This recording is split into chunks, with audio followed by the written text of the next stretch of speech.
Olá, seja bem-vindo a mais um Mata-Mata da Levante com Flávio Conde.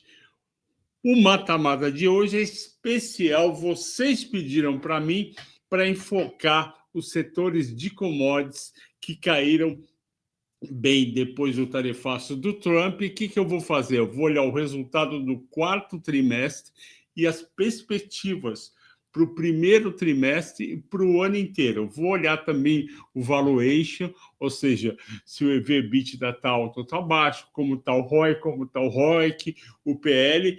Vou olhar o preço-alvo médio do BR Invest, vou comparar com o preço de hoje e vou contar para vocês o que precisa acontecer para essas ações irem até o preço-alvo. Ok? Então vamos lá. Os setores e companhias escolhidas: petróleo, Petro, PRI, 3R, mineração, Vale, Semin, siderurgia, Gerdau e Usiminas, papel celulose, Suzano Clabin e Irani. E seguradoras, ou é, Flávio Conde, seguradoras, isso não é commodity, não é, mas eu resolvi dar um prêmio para vocês, um setor que está indo muito bem, que é o setor de seguradoras. Ele vai ser o melhor setor em termos de resultado em 2025, porque ele não tem dívida, tem um caixa bilionário, investe e ganha dinheiro também, não só no negócio, mas também com rendimento. Para você que está nos assistindo, não esqueça de dar o like, não esqueça de se inscrever no canal e escrever um comentário. Eu leio todos os comentários e fico muito feliz dos comentários de vocês. E se vocês puderem, indiquem quais ações vocês querem que eu faça o próximo mata-mata. Você pode indicar 2 pares, uma só, 3, pode fazer 6 indicações, eu vou considerar tudo isso. E não se esqueça, todo dia eu estou aqui com o Ricardo Afonso, das 18h10 às 19 horas, de segunda a sexta, fazendo o fechamento de mercado, e todo dia tem pelo menos uma recomendação de compra ou de venda, né? E toda quinta-feira tem com Vitor Sartori, fundos imobiliários. Ok? Vamos lá para o mata-mata de hoje. Primeiro, o resultado das petrolíferas. Todas as companhias de petróleo tiveram queda de resultado. Você está vendo aqui do meu lado esquerdo, caiu 10% a receita da Petrobras, 23 em dólar da Prio, 14 da Brava. Na Prio e na Brava também teve a questão da queda da produção. O quarto trimestre foi o pior trimestre deles, e com isso não tem jeito. Cai a receita, cai a margem bruta, cai a margem EBITDA e o resultado final também. Então, isso explica boa parte por que essas 3 ações, Petro, Prio e Brava, estão abaixo do que estavam há um ano atrás. Aqui a projeção, como é que vai ser o primeiro trimestre e 2025. Na Petrobras, a minha projeção é 3,8% de crescimento de produção. Já na Prio, é 109 mil contra 88 mil no quarto trimestre, barris por dia, e 140 no fim do ano. É um baita crescimento.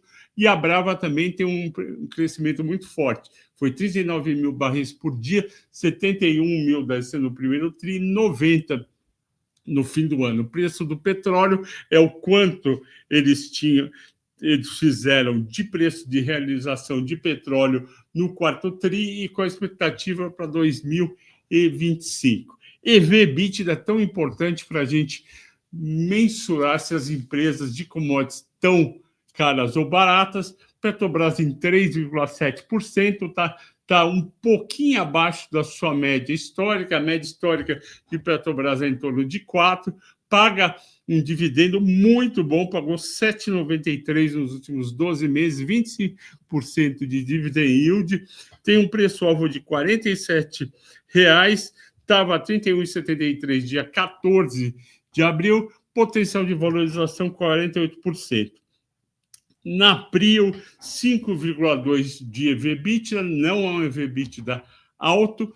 Por quê? Porque tem crescimento de produção, que vai aumentar, obviamente, o resultado dela. Então, esse 5,2 é dos últimos 12 meses.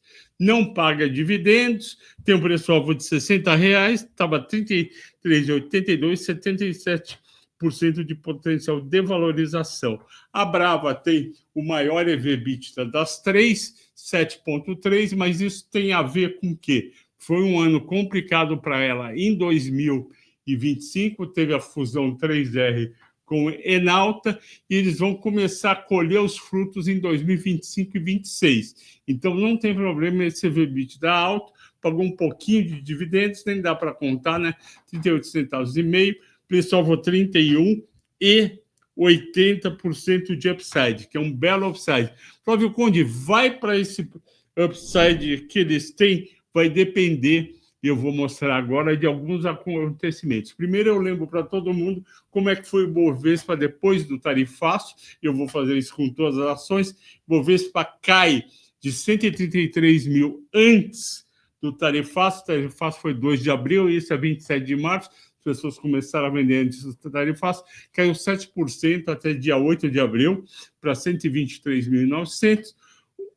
Na segunda, 14 de abril, quando eu preparei o mata-mata, estava 129.400, e para voltar para o pico ainda falta 3.600. Vai voltar para o pico? Vai se o Trump e o Xi Jinping resolverem, os dois países, suas equipes da área de economia e de comércio exterior, sentarem e começarem a rever todas as tarifas. Volta tudo para zero e começa a rever durante um mês. Eu acho que isso deve acontecer até o final do mês de abril. Por enquanto, eles estão brincando de pisca-pisca, vendo qual dos dois cede primeiro para negociação. Petrobras, depois do tarifaço, ela chegou a 37,67, caiu para 31,23, estava 31,73 agora. Será que ela volta para o 37,63, com upside de 18%? Vai voltar se o preço do petróleo Brent, que estava a $65 dia 14 de abril, voltar para os $75 de antes do tarifaço. Se isso acontecer, ela vai voltar para os 67,63. Vai acontecer? Eu acho que a chance é bem razoável e, portanto, vale a pena ficar comprado. Na Prio é a mesma coisa, ela caiu de 40 para 32,89, está 33,41. A gente recomendou muito a compra abaixo de 33, continua recomendando, acha que pode voltar para perto do 40, e o petróleo, da mesma forma, tem que voltar para 7,5. A Brava, mais ainda, caiu de 23 para 16,40, uma baita queda de 25%. Na nossa visão, foi exagerada essa queda. Estava em 37,34, volta para 23,34. Eu acho que a chance é boa, eu ficaria comprado em Brava. Mineradoras, queda de 22% nos resultados. Vocês estão vendo que tanto minério de ferro como petróleo, que são duas commodities que dependem muito do consumo da Ásia, caíram no quarto TRI de 24 contra o quarto TRI de 23, e aí a gente tem uma queda forte na receita, 22 de 22, depois o EBITDA ajustado da Vale despenca 40%, e da CSN Mineração, CMIN, cai 27%. Não adianta querer olhar lucro líquido, porque aí tem impacto do resultado financeiro, resultados piores, cotação mais baixa. Agora a parte da produção, a gente espera uma produção com crescimento muito baixo. O EV/EBITDA da Vale é um EV/EBITDA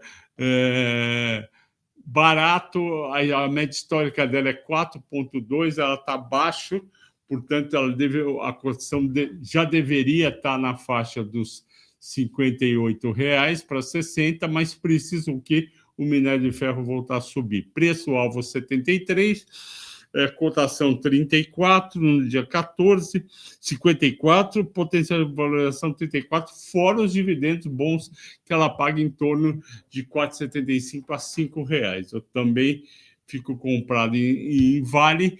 Semin é uma coisa mais especulativa, o dividendo é alto, 13%, quase 80 centavos, só que a ação é muito volátil, muito especulativa. Eu acho mais tranquilo ficar em Vale. A Vale caiu 7%, de 58 para 49. A gente recomendou muito a compra aqui na Levante, agora está em 53,80. Só que o preço do petróleo está aqui no slide 67, mas na verdade é 97.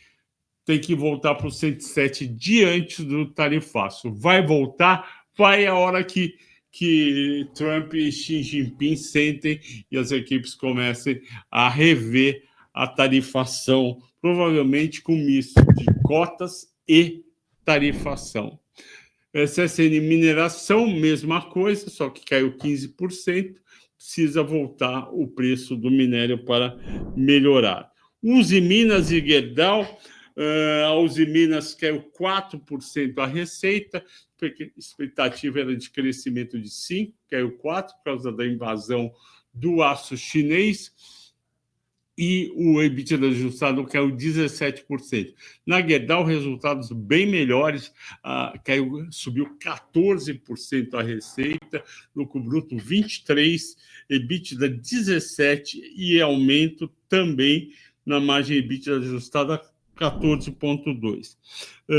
O EV/EBITDA bem atraente da Gerdau, 3,5 contra 4,3 da Uzi Minas, apesar da dívida baixinha da Uzi Minas. O dividend yield é médio, né, em torno de 5,3, 5,4, potencial de valorização de 31 de Minas e 58 de Gerdau. A minha preferida aí é a Gerdau. Aqui o gráfico de Minas, que é o 14%, chegou a 5,11, está 5,53. Será que volta para 5,95? Só vai voltar a hora que o Trump reduzir os 25% de imposto de importação para o aço. A hora que ele fizer isso, o papel volta, pode até passar de R$6. Enquanto isso, vai ficar andando de lado. A Gerdau caiu 20% pós-tarifaço, 17,47 para 14, está em R$15. Será que volta para 17,47? Eu acho que tem que voltar e pode voltar mesmo com uns 25% de imposto de importação. Por quê? Porque a Gerdau tem 40% da produção dela na Gerdau Estados Unidos. Tem Gerdau Estados Unidos, tem Gerdau México e tem Gerdau Canadá. Cerca de 35% a 40% está nos Estados Unidos. A margem EBITDA lá está muito fraca, 5%, e essa barreira tarifária deve fazer o resultado da Gerdau melhorar bastante no segundo trimestre de 25. E o primeiro já deve ser positivo. Então, fiquem comprados em Gerdau. Papel e celulose, cresceu o resultado. Vocês viram? Olha que interessante. Commodities não é tudo igual. Caiu os resultados de petróleo, das petrolíferas, caíram das mineradoras, caiu um pouquinho da Uzi Minas, da Gerdau subiu, mas papel e celulose teve o melhor resultado para Suzano e Klabin num trimestre histórico. Receita líquida 37%, um tri contra o outro, uma paulada. Lucro bruto 51%, que entrou celulose da unidade nova de Ribas do Rio Pardo, Ribas do Rio Pardo do Sul, eu acho que é esse o nome. É Ribas, lá no Mato Grosso, com custo de celulose de produção muito baixo, e está aumentando em 20% o total de vendas em quantidade da Suzano. E aí, lucro bruto cresceu 51%, a margem cresceu, o EBITDA ajustado 44%. Mas o lucro teve prejuízo. Isso daí é tudo contábil por conta de dólar mais alto. Agora, no primeiro tri, o dólar fechou o trimestre perto de 5,80, vai dar um baita ganho no resultado financeiro, vai virar um baita de um lucro. O que interessa não é isso, porque isso é não caixa, é só correção de dívida para cima ou para baixo. O que interessa é esse EBITDA ajustado crescendo bastante. Foi o melhor resultado disparado do setor e é a grande favorita, inclusive porque essa unidade nova de Ribas do Rio Pardo começou a operar dia 21 de julho e já atingiu 100% de capacidade em dezembro. Então, 2025, a Suzano vai dar show de resultado, seja com dólar a 5,80, a 5,70, a 5,90, vai dar show, não importa. Esse pessoal que fica vendendo, Suzano, quando o dólar cai, realmente não entende nada de empresa. Aqui, a perspectiva para o ano, olha como é boa, tanto na Klabin como na Irani. Faltou aqui falar do resultado de Klabin. Só voltar aqui. Klabin também foi boa, a receita cresceu 17%, o lucro bruto cresceu 47%, mais o EBITDA ajustado por conta de novas despesas da companhia fez com que crescesse só 8%. E a Irani, receita não foi grande coisa, 10% de aumento, EBITDA ajustado só 3%. Aqui a perspectiva da celulose, do papel nas três empresas em 2025. Olha só que beleza. Cresce em 20% a produção de papel na Suzano, em 25 sobre 24, cresce 21% de celulose. Na Klabin não fica muito atrás, 12% na parte de papel ondulado e embalagem, 14% na parte de celulose. Irani não tem disponível. Aí a gente vai para o EBITDA. O que é mais atraente? O EBITDA de 5,8 na Suzano, com esse crescimento forte, ou de 8,8 com crescimento bom da Klabin. Obviamente, o melhor é a Suzano. A Klabin paga mais dividendo do que a Suzano, mas isso é questão de tempo para ela chegar, se é que ela vai chegar, e a gente não pode esquecer, as pessoas que compram as ações de papel celulose estão pensando em crescimento, porque no Brasil o custo é muito baixo de produção de celulose e papel, então para que ficar distribuindo rios de dinheiro de dividendos se a empresa pode investir no crescimento orgânico e algumas vezes também inorgânico, via aquisições. A Suzano comprou duas empresas nos Estados Unidos no ano passado e, com isso, é uma empresa que cresce bastante. Potencial de valorização da Suzano é o maior, 53%, 46% Klabin, não é muito diferente, Irani, 42%. O que precisa fazer para as ações subirem? Suzano estava 55,84, caiu 10% para 50 e 57 de abril. A gente falou para o pessoal comprar também, e agora está 51,84. Ela volta para 55,84? Eu acho que volta, mas quando o Trump sentar para reduzir as tarifas da China e fazer um acordo. Por quê? Porque a China representa 42% do consumo global de celulose. Klabin, mesma história, caiu 9%, tem 9% para subir, o Trump tem que fazer acordo. No caso de Irani não tem nada de celulose, é menos ligado no mercado externo, tem um pequeno upside aí pela frente, mesmo estando num preço muito embaixo, Irani não tem trigger realmente forte para subir. Última pacote de empresas, eu trouxe seguradores de presente para não ter só commodities, Banco do Brasil Seguridade, Caixa Seguridade, Porto, chega Porto Seguro.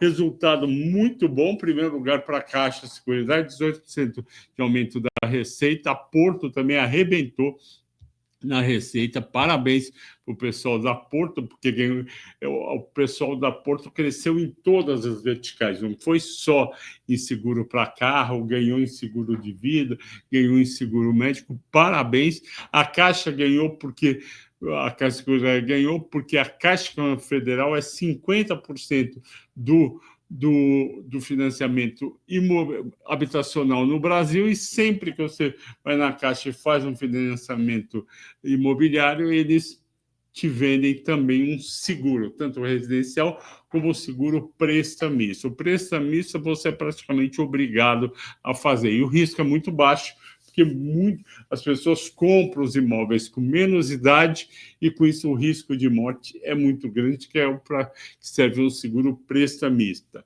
E a BB Seguridade teve um crescimento junto com a inflação. No resultado final, a Caixa ficou em primeiro lugar, lucro líquido 22% de alta, parabéns, pessoal da Caixa. Segundo lugar, o Banco do Brasil Seguridade, e terceiro, a Porto, com 3%. Aqui, como é que está a precificação das empresas? Por que é preço-lucro? Porque não existe EBITDA, obviamente, nesse tipo de empresa. Empresa financeira é sempre PL, e o PL fala com o ROI. Quanto maior o ROI de uma empresa, maior o PL. Então, pega lá o caso de Itaú, ROI em torno de 22%, PL de 8,7%. Caixa Seguridade, 29% de ROI, 12,1% de PL. Tá ok. Porto, 20% de ROI, é menor e, portanto, um PL menor, 9,5%. E Banco do Brasil, essa é a grande incógnita. ROI, 89%, PL, 9,2%. Flávio Conde, não está errado esse ROI de 89%? Não, não está errado. O que está errado é o patrimônio líquido que fica no denominador. No numerador vai o lucro líquido, vocês viram aqui atrás, 2 bilhões e 100 no quarto trimestre, 8 bilhões e pouco no ano, mas o patrimônio líquido do Banco do Brasil é muito, muito baixo. Por quê? Porque do Banco do Brasil Seguridade. Porque a BB Seguridade era um departamento do Banco do Brasil, estava lá dentro.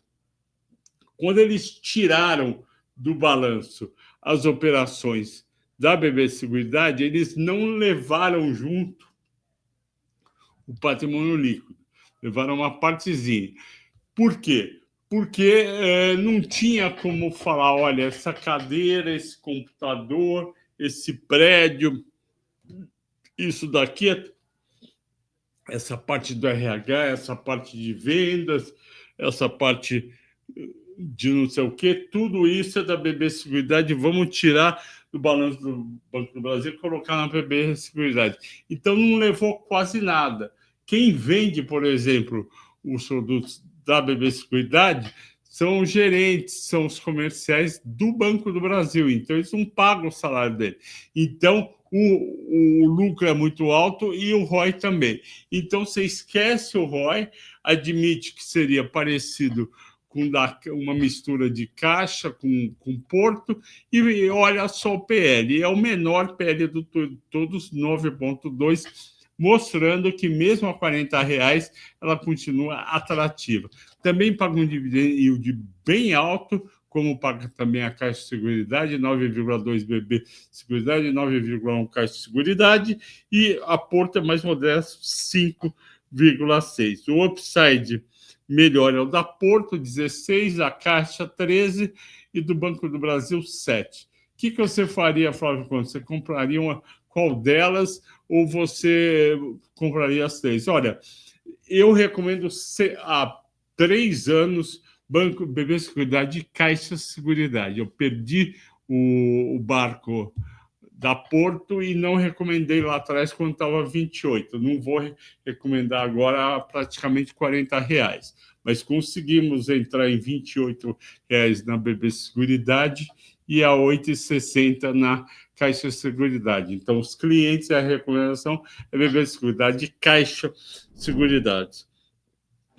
O que precisa acontecer? O que aconteceu com as ações da BB Seguridade? Elas subiram depois do tarifa, faça porque a empresa é vista como uma ação defensiva. Faz sentido que ela aplica todo dia quase R$1 bilhão, que são os prêmios que estão com ela dos seguros, menos os sinistros de cada dia.